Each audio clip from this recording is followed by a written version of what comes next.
the Liberal Party is committed to legalizing and regulating marijuana, and we're going to get started on that right away. On October 17th, the use and possession of marijuana becomes legal in Canada, whether you like it or not.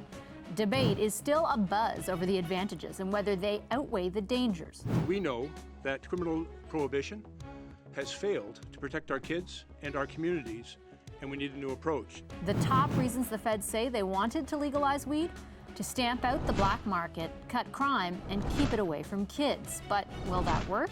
Mental health concerns, cognitive impairment, school failure. We as pediatricians know that parents don't know all of these things. The big concern is how it could affect children and teens. Provinces have pegged the legal age of consumption at 18 or 19, but a number of health experts say marijuana use at that age could damage their still developing brains.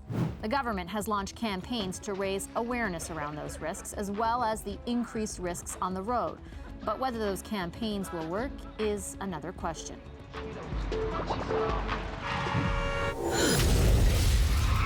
Dangers of drunk driving are well known, but the same cannot be said about drug-impaired driving. It can ruin your life in a heartbeat.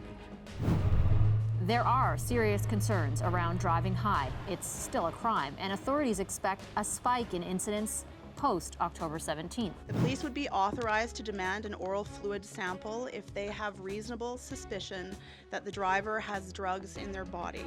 The government stepped in with Bill C-46, which creates new impaired driving offenses. Police are currently being trained to, 1, detect drivers who are high, and 2, conduct roadside saliva testing. But some police chiefs have said they weren't given enough time. Province of Ontario, we have about 83 DRE officers, drug recognition experts in the OPP, and we estimate we need 400 to 500.